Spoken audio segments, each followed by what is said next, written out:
before we get this episode started, got to give a big shout out to OpenFortune. Are you looking for a unique way to reach your audience? OpenFortune offers an innovative approach to advertising by placing your brand message inside fortune cookies.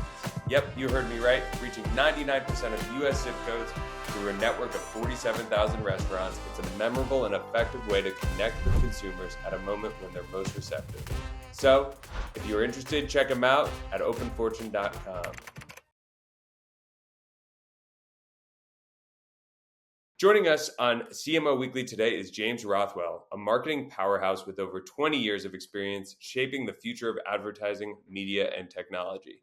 James is the managing director of brand marketing at United Airlines, where he leads the charge on award-winning MileagePlus program and Kinective Media, the world's first traveler media network. Before United, James made waves at Comcast, Microsoft, and Freewheel, driving groundbreaking strategies, building high-performing teams, and launching industry-first initiatives that have set new standards in the marketing world. With expertise spanning brand strategy, go-to-market execution, and thought leadership, James is a true innovator in the marketing space. And I'm excited to talk to you, James. Thanks so much for hopping on the show, man. Yeah, thank you, David. I've got to say, hearing my career read back to me like that, I'm humbled that that you described my career that way. It's certainly been a nice, fun ride so far, but really How would you appreciate the describe intro. your career? A series of wonderful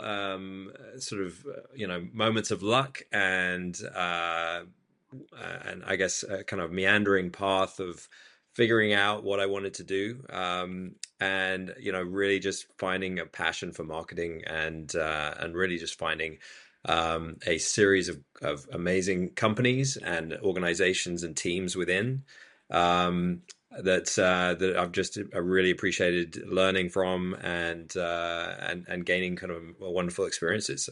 So I think a lot of people could say that sort of a similar sort of story about their careers. It hasn't been as an intentional.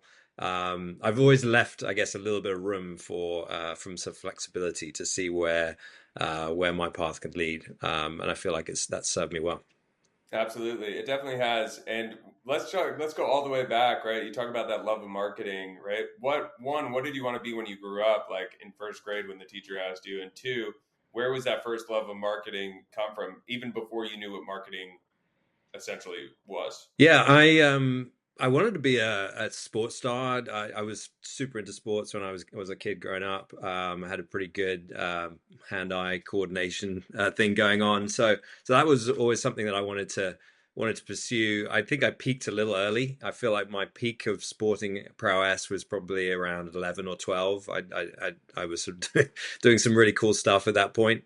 And then it started to fade away. I mean, I just continued to love sports and stay active, but realized pretty quickly that I wouldn't be making it as a career. Rockstar was probably my fallback. Big music junkie, love all things music. But again, decided that was more of a hobby than a career path. So those were kind of my early stages. I guess both of those sort of lean towards entertainment, lean towards the cultural sort of zeitgeist and what's going on in the world, and I've always had a fascination with that, and I think that lends itself pretty well to marketing, and just sort of the interest there. My dad was a marketer. He started his career in an ad agency when he was 16.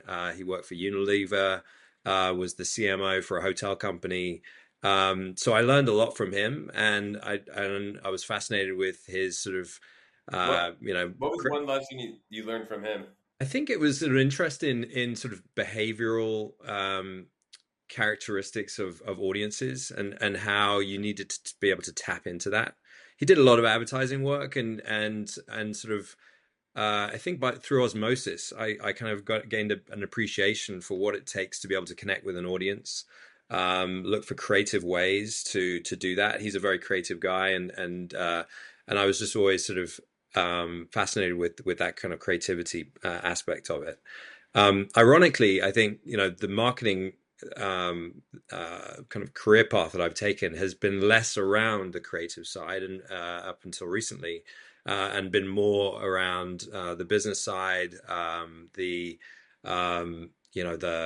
sort of I guess business to business aspect of marketing, which doesn't lend itself in quite the same way that B2C does. But I Yep. think increasingly there's way more opportunity as digital has Totally. emerged there for us to be able to do that in the B2B space. So you end up realizing marketing is your thing, through trial and error and jobs, right? Was there a moment, I like asking this question to people, but was there a moment when you realized like, damn, like I'm kind of good at this, right? Like I got a knack for this stuff because it is soft skills, right? It's not as hard skills as coding and all of that stuff.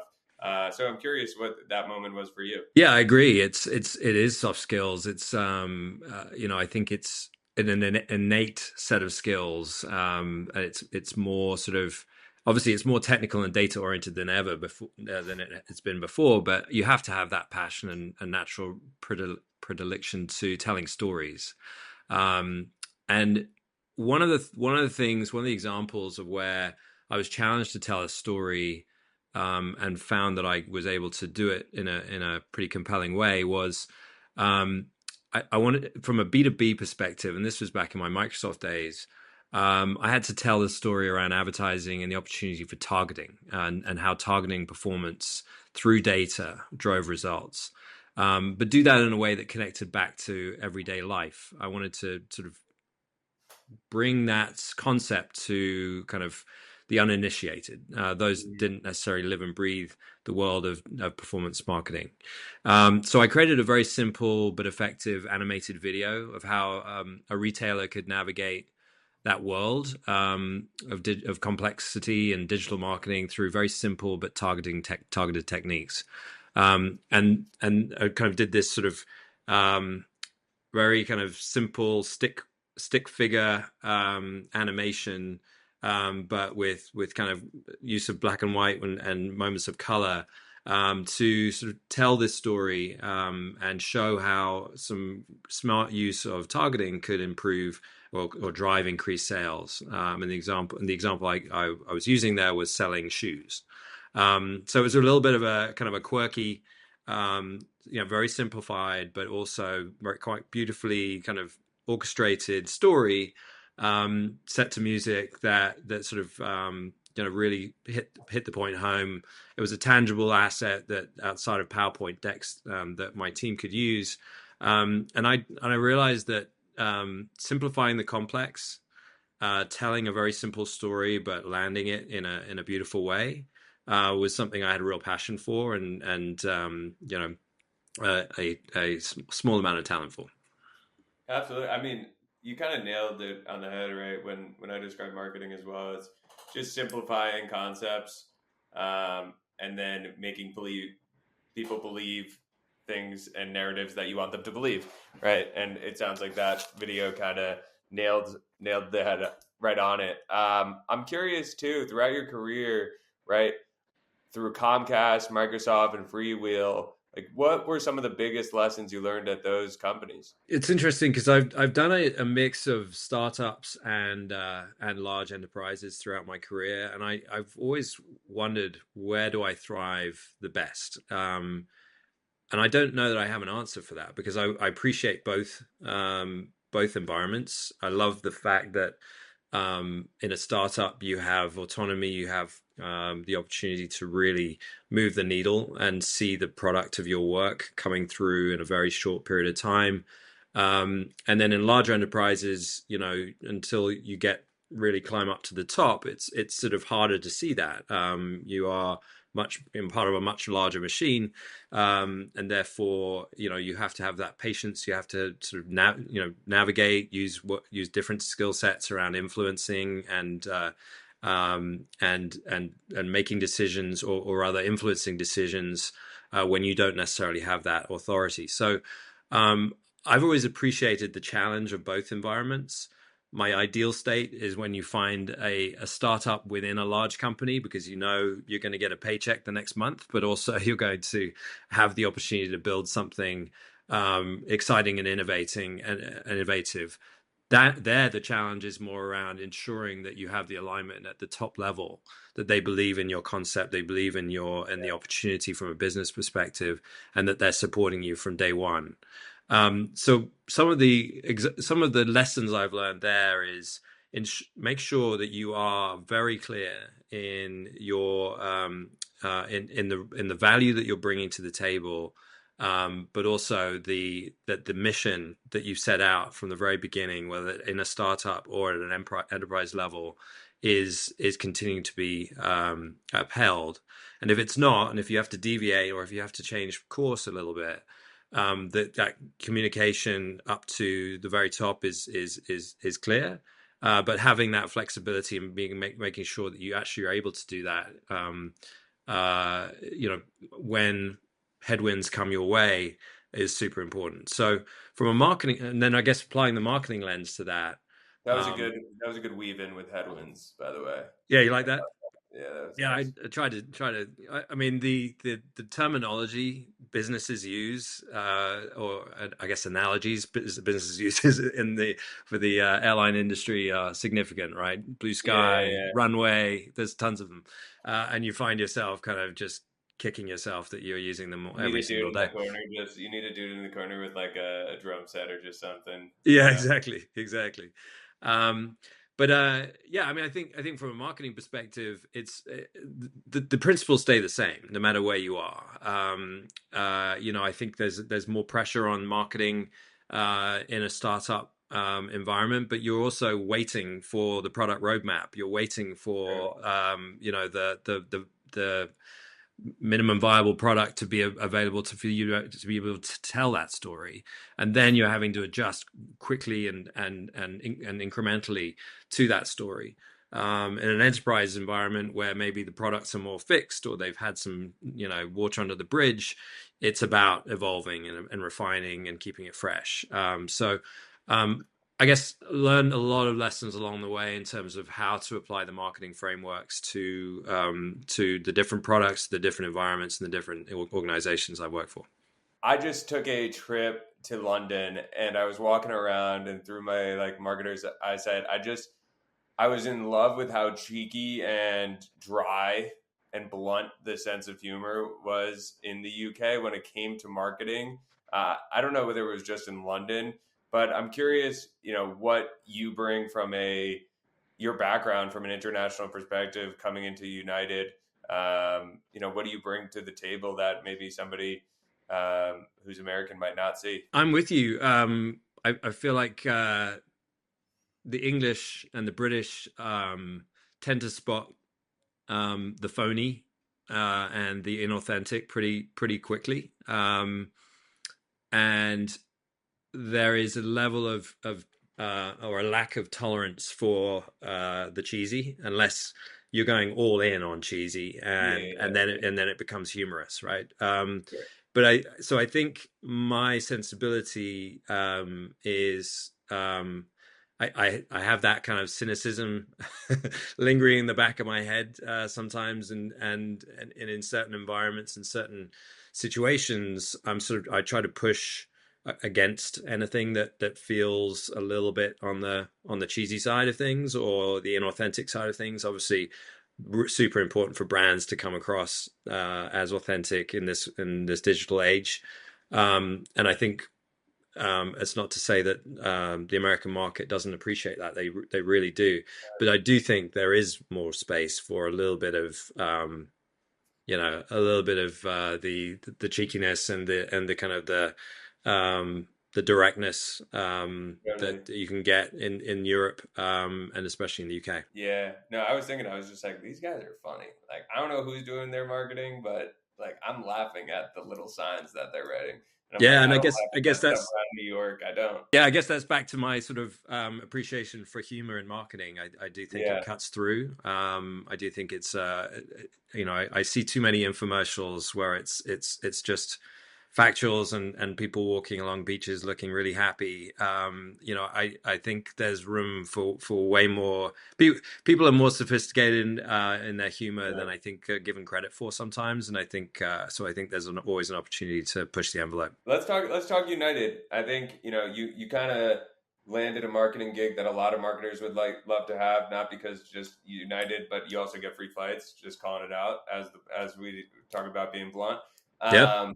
But you kind of were able to get into a place that was a bigger organization, but also was a startup. And you were explaining your job to me prior to this, and it sounded like a lot, right? And from the B2B side and the B2C side, if you could explain to me, like I'm 5 or 10 years old, what your job really requires, and what are you trying to solve for? It is a wonderful opportunity. I'm very grateful for it. I think it's not often that as a marketer you get to wear two hats, that B2B and B2C hat. And just to explain to the audience, I get to do brand marketing and go-to-market strategy for our new commerce media business, which we're calling Kinective Media. It's the first of its kind from a traveler media network perspective, and the first airline to do so. And really, in simple terms, that means ensuring that we are telling the right story to our agency and brand partners around what we can do for them and how we can integrate certain brands into the travel experience. So I'll stop there on that, and we can go into that a little bit more detail in a bit. On the B2C side, I get to market to consumers around MileagePlus and our credit card business, our co-brand business, which we do with Chase. So that's an amazing opportunity to tell a different story around loyalty, around the opportunity for utility and value that miles can create through traveling with United, and the way in which that MileagePlus program will create everyday value as well as longer term opportunities for you to go see the world and travel better as a result of it. So telling that story of both loyalty and media together, or both of those stories separately, I get to really flex my marketing muscles in different ways every single day. David, I have two questions. I know we're butting up on time for the lightning round, but if it's okay. Yeah. One would be, what's the process for an idea like that to come to fruition? Like, what is it? Is it just somebody raises their hand and says, "I got an idea," or is there kind of like an online or in person idea box, so to speak, where you come up with like cool concepts? Like, what's happening to make that idea go from idea to execution? One, and then two, similarly, how do you do that? What are you thinking about for MileagePlus on the B2C side to create those types of experiences, and some that could potentially even have some level of scale behind them? For most marketers, my take on it is, what are your unique attributes, right? What are the things you can do that no one else can do? And the Canon example is a perfect example of where we are in an amazing position to be able to interact with our customers and our prospects in a completely different environment. And so we can break through the noise and break through all of the barrage of messages that they are going to be receiving in that week and can, and find our path and find our way to communicate with them and interact with them. So the opportunity of the combination of both interaction but also just kind of unique environments that you're able to create is something that I think actually carries through beautifully to the value proposition of what Kinective Media is, which is we have all of these amazing touch points and ways in which we can seamlessly integrate brands. So that's just something that we had at our disposal. How that idea came through was really just asking that question: how are we different? How can we differentiate? How can we create something unique that no one else can? And the airport and the plane was obviously the answer to that question. But that came about through consensus building, through brainstorming with the team, and frankly the vision from the top down about what that could look like. So it's a question of the challenge, sort of the gauntlet being thrown down and saying, okay, what can we do differently? And then going away and thinking about, the actual execution of that and what's possible and what's not. From a MileagePlus perspective, We do a lot already in this space to create memories, to do something unique and uniquely United. Our customers have the opportunity to be able to use their miles to pay for experiences and to access experiences that are uniquely United or are kind of really attractive to them, whether that's a sporting event, a large dinner event at a really exclusive location, or be part of something that only United can bring to the table. So, for example, if you've got enough miles, you can do a flight simulator, and we have an amazing facility that would enable that. Airport tours and other things that sort of aren't really available to the public, at scale. Are part of the offering of kind of our MileagePlus and exclusive offers. So we're already doing some of that. To your point around scale, though, that's the challenge, right? How do you do that at scale? How do you create really unique experiences? Those two things are kind of in conflict with each other, unique and scale, right? Because if they're at scale, then a lot of people are enjoying them and they don't feel quite as unique. So you got to strike that balance, or you got to find a way to personalize it so that even within a scaled experience, it feels like it's been made for you and tailored for you. And so a lot of the opportunities and experiences we're looking at in 2025, create that balance between a scaled execution, but a really personalized one at the same time. Well, got to give a big shout out to OpenFortune for making today possible. As the famous philosopher and guru Gary Vaynerchuk once said, I only believe in 4 forms of media: influencer marketing, biddable media, the Super Bowl, and OpenFortune. By leveraging the simple yet impactful medium of fortune cookies, you can engage customers across 99% of US zip codes through a network of 47,000 restaurants. It's a direct, tangible, and creative way to leave a lasting impression on your audience. So shout out OpenFortune and Gary Vee for making today possible. All right, James, welcome to the quick question round. Just first thing that comes to mind. Person you'd most want to sit down to dinner with, dead or alive?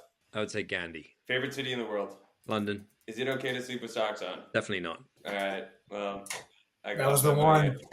Another $100. Favorite rom-com? I really don't watch romantic comedies. Favorite movie? I'm going to go off-piste here. So I Married an Axe Murderer with Mike Myers. Best spot to eat in San Fran? Spruce. In 40 years, what will people be nostalgic for? Analog. What's one thing people don't understand about your job? Probably the switching costs between B2B and B2C, from just a brain muscle flexing perspective. What's the best advice you've ever been given? Super easy and cheesy, just because I said I do appreciate cheese at times. Treat others as you would want to be treated yourself. What's the worst advice you've ever been given? Don't eat that. I love that. And in 10 years, where can we catch you, James? Hopefully on a plane somewhere, continuing to explore the world. But I want to keep doing this. I want to keep telling stories. Amazing. Well, we're excited to keep seeing those stories come to life. James, thank you so much for coming on the show, man. That was great. Thank you both. James. Appreciate it. Awesome.